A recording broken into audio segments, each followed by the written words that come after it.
'Game changer.' ఈ movie గురించి చెప్పాలంటే ఆహ్, 'శంకర్' గారి పాత సినిమాలు మిక్సీలో ఏసి అటు ఇటు తిప్పి కొడితే ఎలా ఉంటదో అలా ఉంటది.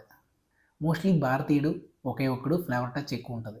ఆ సాంగ్స్ ఆ బీజీఎం అంత ఎక్కలేదు. బీజీఎం కూడా చాలా వరకు డిస్టర్బెన్స్‌గా ఉంది. And coming to the performance ఎవరి రోల్‌కి వాళ్ళు ఓకే. న్యాయం చేశారు. బట్ ఏ సీను అంత ఇంపాక్ట్‌ఫుల్‌గా అనిపించలేదు. కొన్ని కొన్ని సీన్స్ ఓకే. అలా అలా వచ్చి ఎళ్ళిపోతుంటాయి.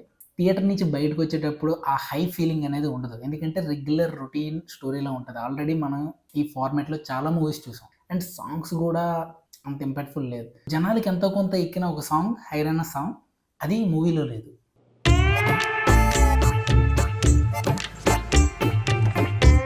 అది ఇంకా ఫ్యూచర్‌లో యాడ్ చేస్తారంట ఏదో టెక్నికల్ సంథింగ్. అండ్ మళ్ళీ కాలేజ్ బ్యాక్‌డ్రాప్ గూడా ఎవ్రీథింగ్ రొటీన్ అండ్ అంత ఇంపాక్ట్‌ఫుల్‌గా ఉండదు.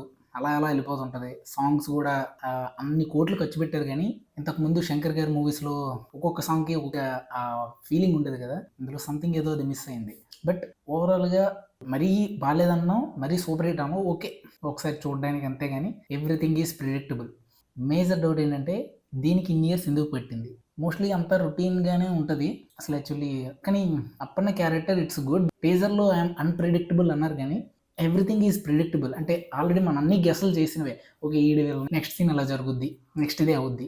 ఆల్రెడీ అన్నీ మనకి తెలిసినవే.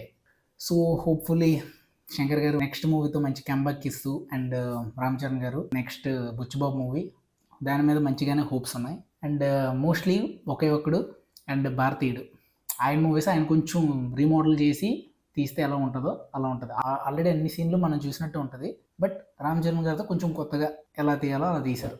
That's it. So 'game changer' movie మీకెలా అనిపించిందో కామెంట్ చేయండి. Please like and subscribe for more. Ta-da!